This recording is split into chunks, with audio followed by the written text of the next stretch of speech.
Guys, I think I've bit off more than I could chew with this challenge. Casey McQuiston has no right to make me feel emotions. I hate people so much. On YouTube, you have to hold me accountable! So if you've been following my channel for a while, you know that I love Halloween and I love all things scary, and it affects my taste of literature.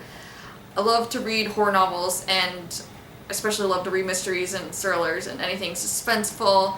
So those tend to be the genres I stick to. Every once in a while I'll go into journal fiction or science fiction. Sometimes I'll pick up a memoir and listen to that as an audiobook. But if it's something like nonfiction, romance, or just any other kind of literary anything, those go out the window. Those can just stay on the shelf somewhere in my house. But this past month, I kind of went out of my comfort zone a little bit and challenged myself to read more of those types of books I don't normally tend to go for. Like, for instance, I read Lessons in Chemistry by Bonnie Garmus, which is a general women's fiction, and I also read An Absolutely Remarkable Thing by John Green, which I actually just finished yesterday, which is a science fiction novel. And a little bit earlier, I also listened to the audiobook of I Kissed Charlotte Wheeler by Casey McQuiston, which is a young adult queer romance. So this month, I really want to push myself more to read out of my comfort zone, so I selected these 3 books to get myself started with. So the first one I'm probably going to think of reading is One Last Stop, which is also by Casey McQuiston. This is their adult sapphic romance, and I've heard very good things about this novel, so I'm excited. And then we have a nonfiction book, Killers of the Flower Moon by David Grann. This is about the birth of the FBI, taking place out, I think, in Oklahoma. And this, I think, is about to be turned into a movie by Martin Scorsese and starring Leonardo DiCaprio, so I figured get excited for the movie and also learn a little bit of history. And then last but not least, I have a short story collection by Dorothy Parker, so I'll probably read this in between the novels and just, or either that, or I'll just probably read it straight through as it is. So those are the 3 physical books I have. If I do have the time or the ability, I'll probably try to squeeze in an audiobook if possible, maybe add on a little bit more. But if not, then I will gladly take these 3 for the month of July. So come along with me and we're gonna get started on reading.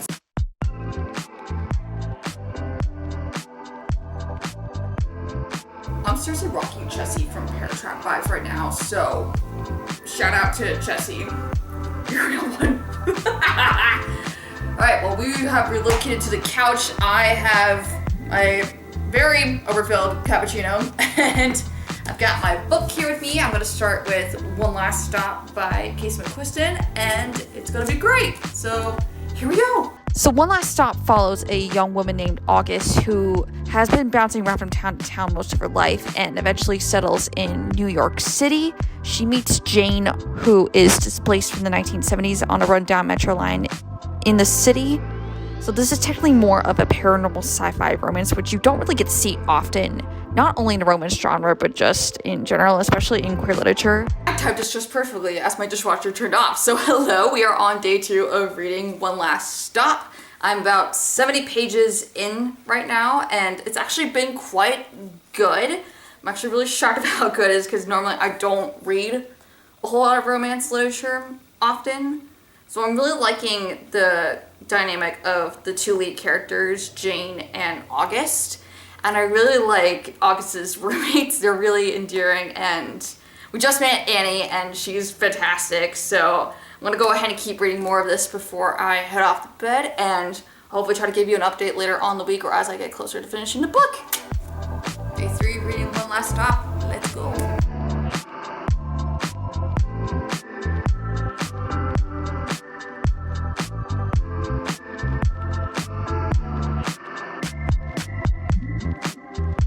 Well, good morning. It's now Monday, day 7 or 8 after I've started this challenge. I'm almost done with One Last Stop. I have about like 80 something pages left, so I'm very close to getting to the end. This has been surprisingly really good, and I do not read romance at all. At all. Ever. Like, it doesn't work for me. But this is something about this book just unfreezes and defaws my little frozen anti-romance heart. And I don't know if it's because it's a sapphic romance or if it's just because it's actually well written. Casey McQuiston actually lets their characters communicate properly. I don't know what it is, but Casey McQuiston has no right to make me feel emotions. They just don't. I'm sorry. Like, I don't make up the rules here. I report them. So, yeah, this is honestly getting very close to being a 5-star read. Like, I don't know if it is 100% quite yet, just because there's still, like, some things I'm like, on, but honestly, I would definitely say that this is probably somewhere between 4 stars and 5 stars, because it's that good. So, I'm gonna try to keep reading more of this before I have to go to work today, and if I don't finish it, then I will continue and give you an update when I get back from work. So I'm gonna shut up, drink my coffee, and read this silly little romance book that is making me feel these silly little romance feelings. Last bit of the book. Let's go. Woo! Now, I don't tend to read romance novels in general. I find a majority of the tropes and the over-the-top circumstances to put our main couple together used in these novels a bit overused.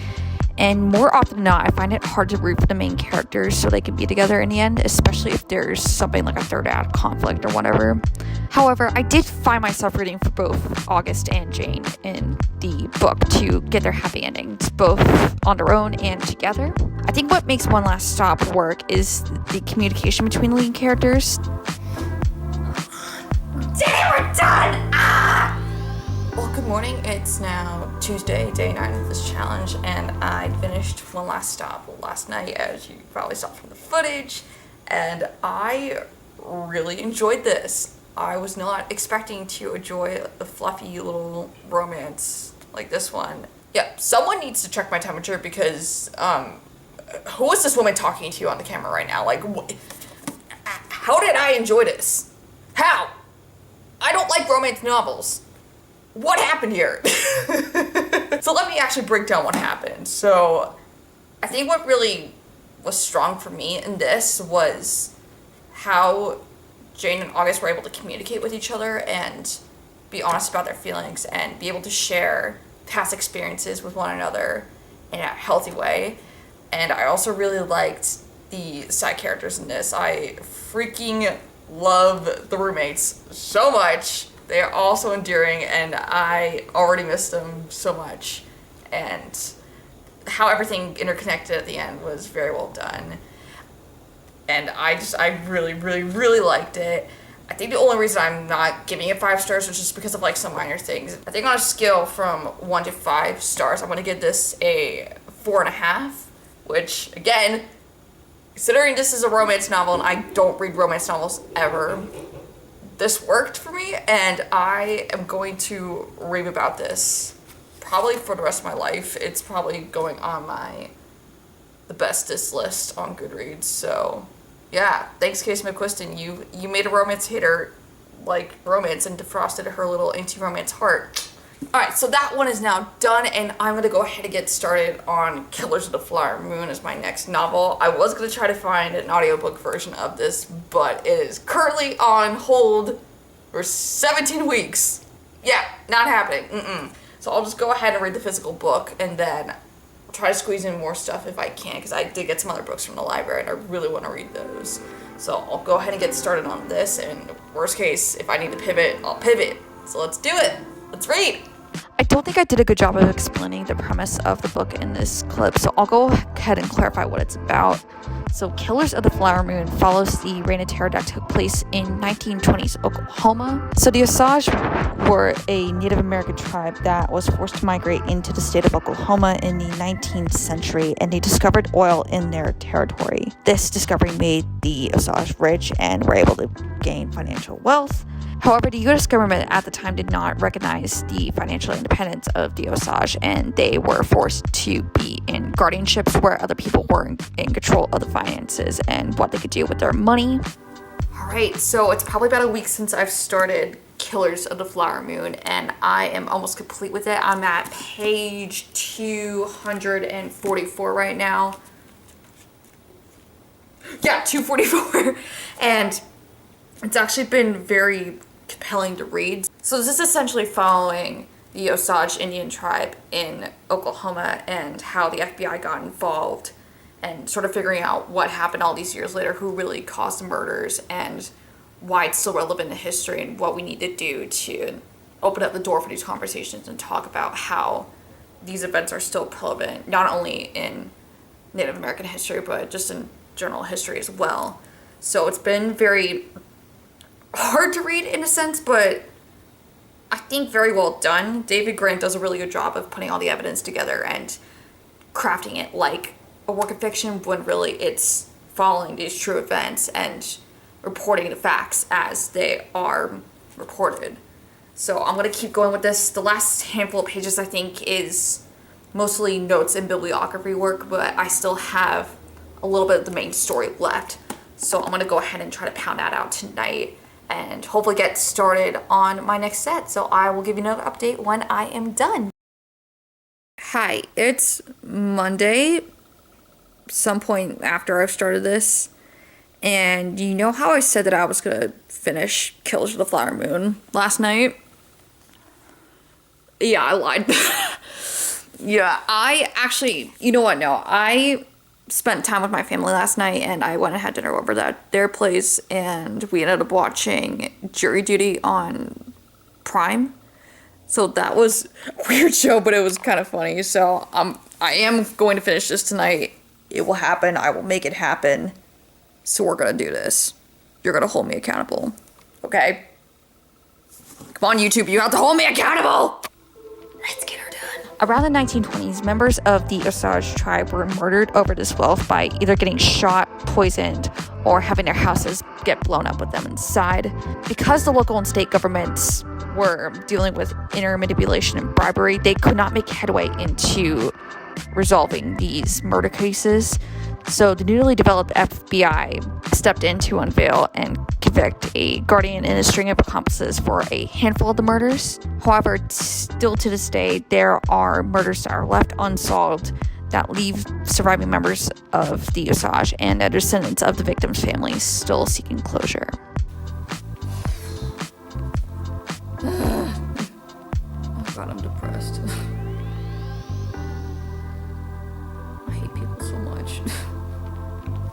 Alright, I just finished up Killers of the Flower Moon.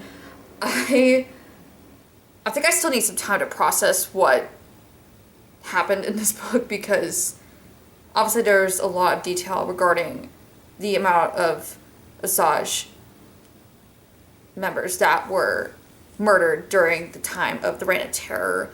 And some of it may have been the same person, some of it was confirmed to be the same person, and then unfortunately there are other cases that happened in between those times that were never really solved, and how that grief and trauma is still prevalent in society today, especially for the living members of the Osage currently in Oklahoma. So I'm devastated and I'm heartbroken, and I think this is something that does need to get talked about, because like I said, this is part of not only Native American history, but it's part of our history as well, because, you know, this is stuff that needs to be talked about. I hope the Osage get what they rightfully deserve in the end, and I hope that the surviving members of the families that had victims of the cases are able to get the closure that they deserve. So I think I'm gonna give this one a 4 out of 5 stars.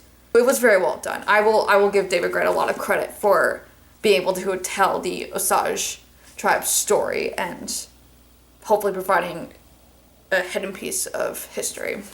So I've got that done. I think the last one that I have on my list is a collection of short stories by Dorothy Parker.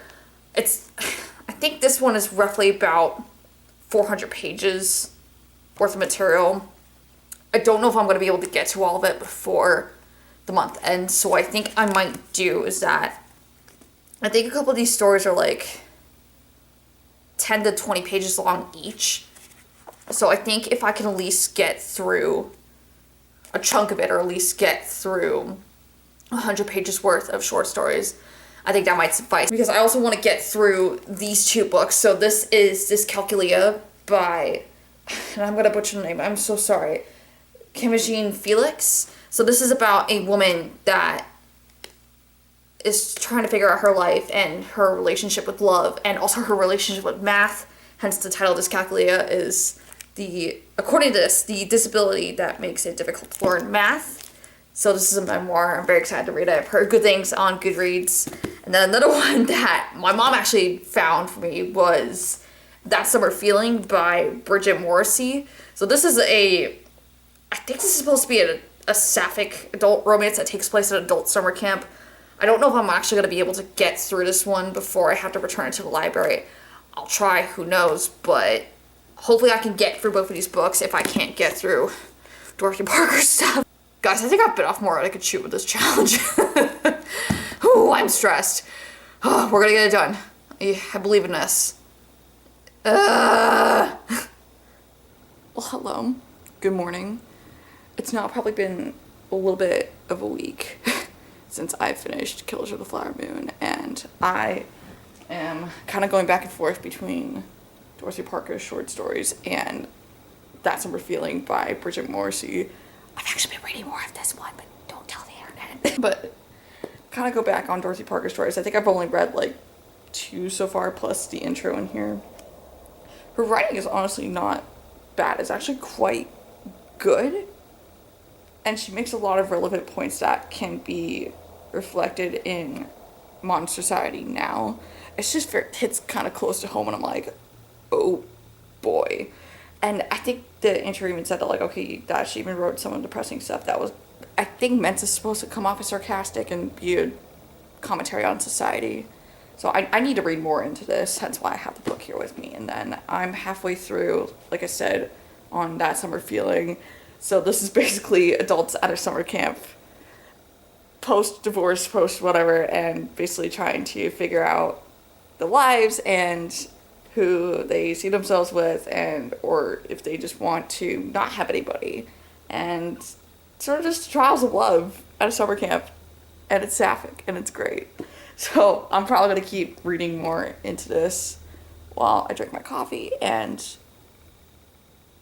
enjoy my Saturday.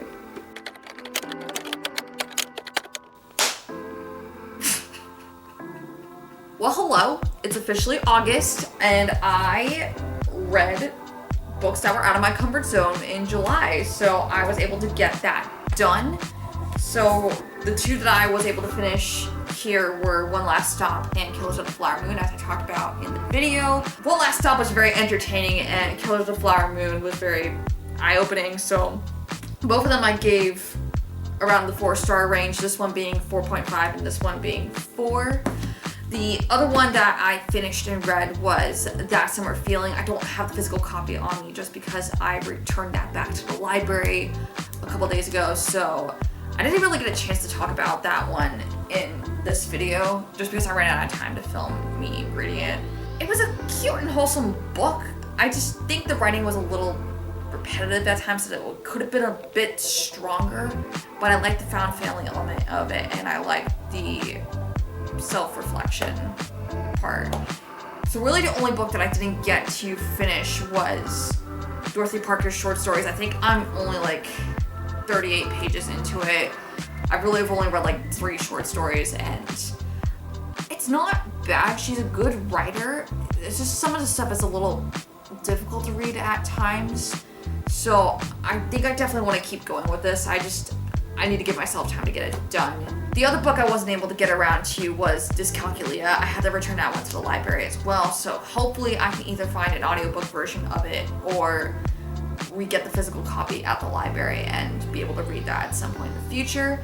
But I can at least say for certainty that I was successfully able to get 2 of these 3 books that I originally had done and 1 other one from the library. So what are my thoughts on all this? Am I going to continue to try to push myself out of my comfort zone and read books that aren't horror, mystery, or thriller?